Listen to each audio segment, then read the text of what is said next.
Ada pertanyaan? Kalau tidak ada pertanyaan, berarti mau kasih cerita. Jadi, Bante Anuruddha tahu? Sudah Bante sebut-sebut terus ya beberapa hari.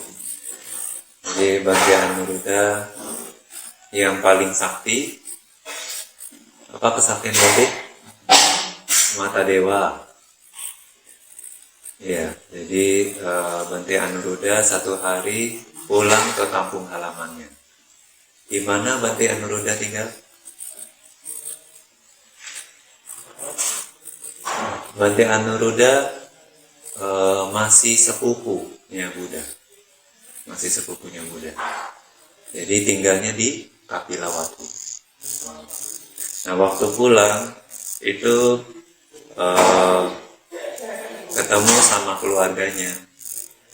Nah, di antara keluarganya itu ada satu adiknya, adik perempuan, namanya Rohini. Nah, Rohini ini dia ada sakit kulit, sakit lepra. Tahu enggak sakit lepra? Kusta. Tahu bagaimana? Nah, korengan. Nanti lama-lama tulangnya bisa hilang, nanti jarinya hilang, bisa copot. Nah, dia kena itu. Nah, jadi dia malu, nggak mau ketemu sama Bante Anuruddha. Keluarga yang lain datang semua, dia sendiri tidak datang. Jadi dia tanya, mana Rohini? Dia bilang lagi sakit, tidak mau ketemu. Jadi titip pesan suruh dipanggil kan. Nah, dia juga malu kan. Dia mungkin pakai kayak jilbab, tutup gitu. Terus Bante tanya kenapa, kan dia bilang dia sakit gini. Ya udah, akhirnya Bante bilang, ya udah kamu mesti banyak melakukan kebajikan gitu. Jadi Bante Anuruddha suruh dia nyapu, suruh dia ini bangun tempat makan. Jadi kalau di zaman dulu itu mereka ada bikin di pinggir-pinggir kota atau di dalam kota, bahkan itu kayak balai, pondok-pondok gitu. Kan dulu masih banyak pertapa ya. Jadi kadang mereka pertapa itu habis ngumpulin makan, mereka tidak pulang ke wiharanya, tapi makan di pondok itu gitu. Habis makan, mereka baru pulang ke wihara. Kadang ya habis pindah patah kan berat. Jadi kalau bawa pulang habis waktu juga. Terus juga mesti berat bawa ke wihara. Jadi kalau bawa pulang wihara juga nanti cuci di wihara, sisanya buang di wihara. Nanti juga banyak hewan, kan dulu masih banyak hewan di hutan. Jadi makannya di kota, habis cuci semua selesai, pulang kosong kedapatannya. Nah, jadi biasa mereka makan di pondok-pondok begitu. Nah, Bante Anuruddha minta adiknya suruh bangun pondok begitu, tempat makan para petapa gitu. Nah, terus juga minta saudara-saudara yang lain ikut bantu bangun. Nah, jadi dia tapi khusus kasih tahu si Rohini, jadi selama pondok itu dibangun, kamu harus bersih-bersih, nyapu-nyapu, terus selalu isi air minum buat orang-orang yang kerja minum gitu. Nah, setelah selesai, dia juga kesehatannya membaik. Nah, terus sudah pondoknya selesai kan, mereka ngundang Buddha sama Sangha datang makan. Nah, jadi habis makan, Buddha lihat mana Rohini. Kan itu juga masih saudara Buddha, berarti sepupunya Buddha. Jadi Rohini juga tidak datang karena dia malu. Nah, akhirnya Buddha juga panggil Rohini. Jadi Rohini datang, Buddha bilang, kamu tahu nggak kenapa kamu sakit begini? Sakit kusta. Dia bilang nggak tahu. Nah, Buddha cerita karena dulu dia itu ratu. Jadi biasanya kalau raja kan punya banyak istri kan. Nah, tapi dia ratu utama. Nah, tapi si raja ini lagi ada favorit idolanya, itu penari. Jadi dia cemburu ratu ini. sama penari ini. Jadi dia bikin siasat. Jadi dayang-dayangnya dia suruh taburin bubuk gatal di ranjangnya sama di selimut tempat dia tidur si penari ini. Nah terus pas penarinya datang juga mungkin kayak sawer ya. Masih ada nggak sekarang sawer? Sawer dilempar-lempar ya. Nah ini kayak seolah-olah nyawer tapi lemparnya bubuk gatal itu ke penari ini gitu. Jadi dia gatal kan sampai nggak tahan lagi, dia lari ke dalam kamarnya. Dia mau mungkin istirahat gitu. Tapi kan di dalam juga sudah ada bubuk gatal, jadi dia makin gatal, jadi makin parah. Nah itu karena karma itulah si ratu ini jadi rohini, dia punya penyakit begitu.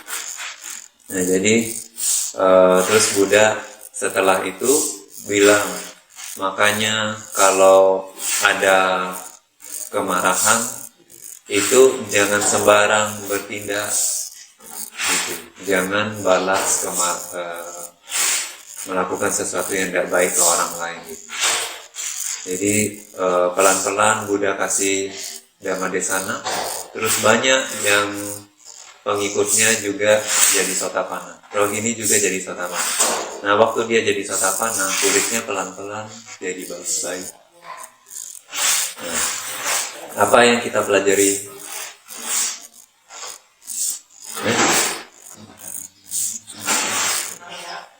Jangan dendam. Jadi kalau orang melakukan yang kayak begitu, sebetulnya penarinya tidak melakukan kejahatan kan sama dia, cuma dia aja iri, jadi dia sendiri melakukan perbuatan jahat. Nah kadang juga orang sakiti kita, itu ya kita harus pikir dua kali. Yang satu, dia itu sedang melakukan kama buruk, kita harusnya kasihan sama dia, ya enggak? Yang kedua, ini kama buruk saya sedang berbuah, harusnya kita bahagia, enggak? Harusnya bahagia, karena kama buruk sudah berkurang satu, ya kan? Tapi sedih. Iya pasti sedih kan, tapi harus sabar. Kan namanya kama buruk berbuah. Kalau kita bikin kama yang baru, itu nanam lagi kan. Nah jadi waktu sedang berbuah, kalau memang kita tidak bisa berbuat apa-apa, diam aja, tidak bisa berbuat apa-apa. Nah tapi kalau kita bisa memperbaiki situasi, ya kita perbaiki. Atau justru kita, oh iya terima kasih, begitu. Kayak Buddha ya, satu hari dihina, maksudnya difitnah. Jadi sudah menghamili satu perempuan. Nah dia bilang, kamu sudah menghamili saya, jadi perutnya udah besar, di depan banyak orang, tunjuk Buddha begitu. Jadi Buddha tahu kan ini tidak benar. Tapi Buddha juga tahu ini kama buruk Buddha berbuah. Jadi Buddha diam aja. Nah setelah dia hina-hina begitu kan, udah gitu dia keluar. Tapi ketahuan akhirnya perutnya ini bukan anak, dia sempil selimut apa di dalam kotak, ada kotak kayu di dalam. Dia bikin jadi kayak hamil besar. Nah tapi Raja Saka, waktu perempuan ini memfitnah Buddha, Raja Saka tahu, suruh dewa lain gigitin tali yang dia tadi buat kebunnya itu. Nah, jadi talinya putus, kotaknya jatuh, nimpa kakinya belah. Nah udah belah, dia jadi ketahuan kan, bohong di depan banyak orang, dia ketahuan bohong. Nah dia lari keluar, pas lari keluar minjek tanah, langsung ditelan, langsung ke Awici. Nah tapi Buddha diam aja. Terus pernah juga Buddha dituduh sudah main gila sama perempuan lain. Nah, perempuan ini dihasut oleh pertapa lain. Nah, itu juga Buddha diam aja. 7 hari Buddha diam. Buddha cuma suruh biku yang lain baca parita. Bukan parita kayak sebuah sajak gitu. Setiap kali biku pergi, sajak itu aja yang dibaca. Nah, itu selama 7 hari. Selama 7 hari ketahuan perempuan ini dibunuh. Ternyata dibunuh. Tadinya orang fitnah Buddha telah membunuh perempuan ini. Gitu. Jadi ternyata yang membunuh itu lagi mabuk-mabuk di warung. Pas mabuk mereka bilang, kamu yang bunuh, kamu yang bunuh gitu. Akhirnya ditangkap raja, siapa yang bunuh? Ternyata mereka itu pembunuhnya dihasut, dibayar sama para pertapa. Jadi 7 hari diam aja, nanti ketahuan siapa dalangnya. Jadi makanya di Myanmar ada peribahasa, kalau difitnah diam aja 7 hari, nanti juga kelar, sudah selesai. Terus kalau dipuji juga diam aja 7 hari, nanti juga udah orang lupa. Jadi 7 hari diam, sabar. Nah begitu. Jadi kalau dendam nggak usah diingat. Dan ya ingat 2, 1 dia lagi berbuat kejahatan, kita kasihan sama dia. Yang kedua, karma buruk saya sedang berbuat. Kalau bukan dia yang nyakitin kita, pasti ada orang lain yang nyakitin kita. Kenapa? Karena karma buruknya ada. Kalau sudah waktunya pasti berbuat. Siapapun, kalau bukan dia, mungkin orang lain akan nyakitin kita. Nah, jadi udah, nggak usah bikin karma buruk yang baru lagi, diam aja. Nah, itu senjata yang ampuh, diam. Kan Buddha bilang apa? Kanti paramang tapo titika. Kanti, kesabaran, itu adalah latihan pertapa yang paling sulit. Sabar, bener nggak? Bodhisatta dan murid-muridnya banyak di kehidupan lampau itu berlatih kanti bagaimana. Jadi pertapa, nggak mandi, rambutnya udah kayak hijau kelapa. Terus di ludah orang juga diam aja.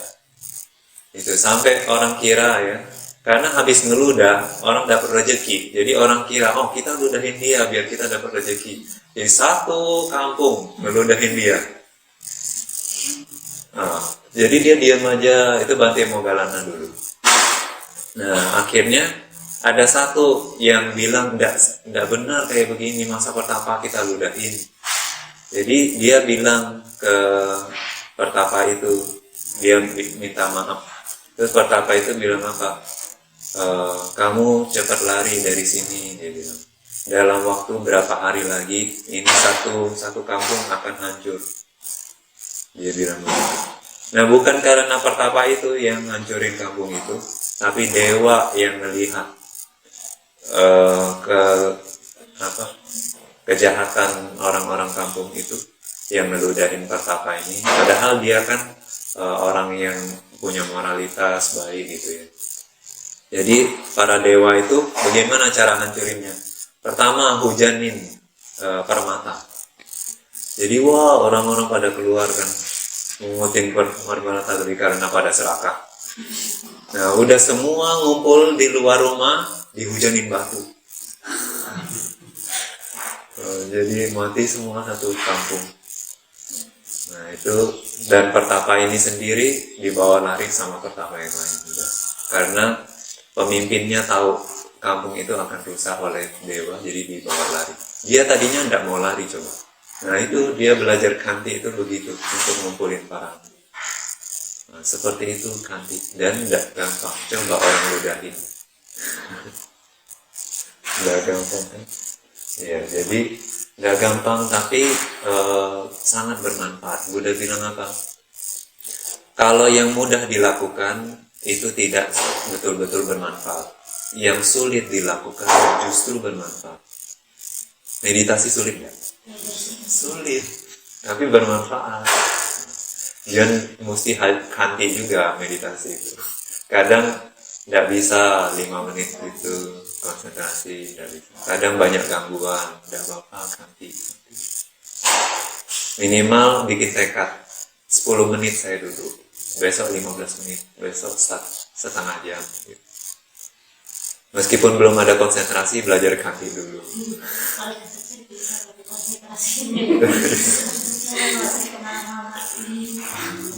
Ada, sudah bagus duduk aja bisa. Ada orang duduk aja udah gelisah, ganti sana ganti sini gitu. Jadi itu hari ini jangan benci. Kalau disakitin orang jangan dendam, diem aja. 7 hari. Mudah-mudahan ya 7 hari. Kalau kamarnya kuat berlangsung. Oke.